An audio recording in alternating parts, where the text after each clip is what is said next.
And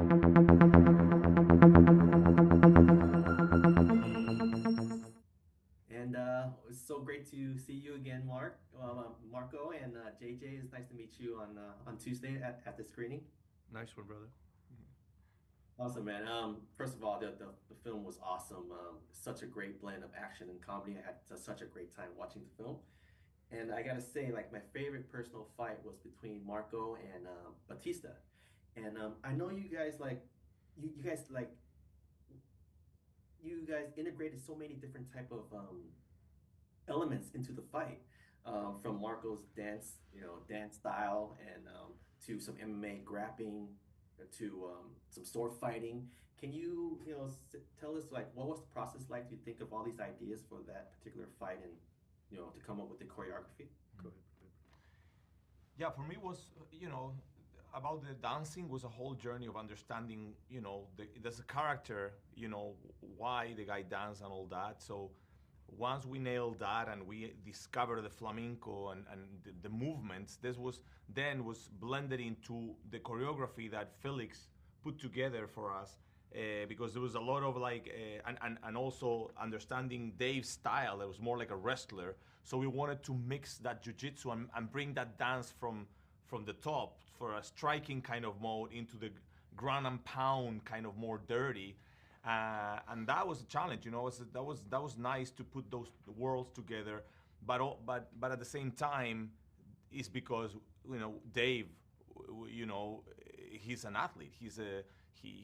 So that bring this to another level. It allow us martial artists to go for it and go big with it and try difficult things, difficult techniques. So yeah, it's a luxury.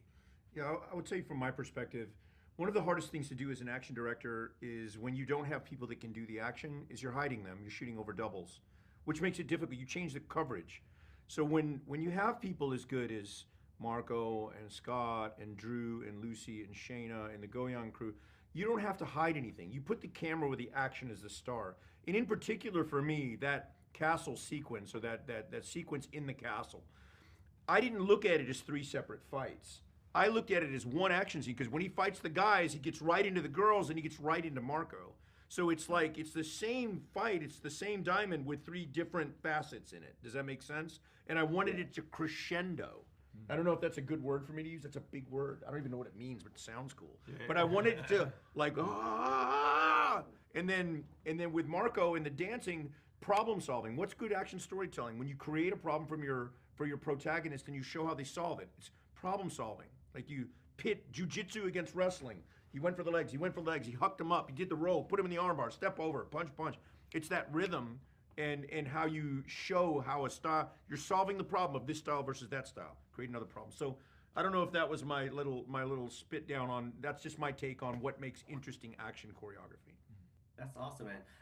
I know both of you worked with Scott Adkins numerous times before, but what was it like working with him on this particular project?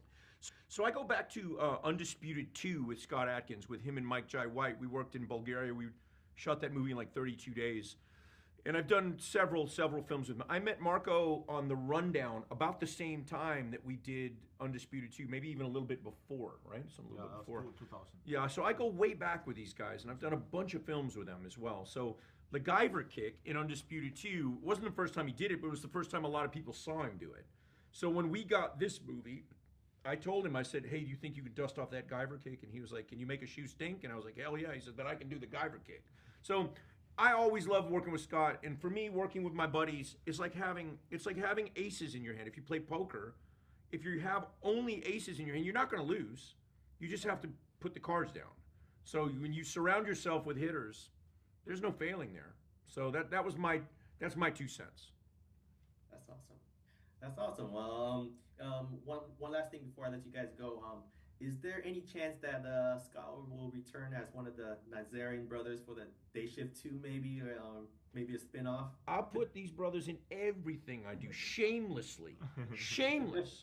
Like Botas might even come back with a peg leg if we do Killer's Game 2. I don't know, bro. You never know.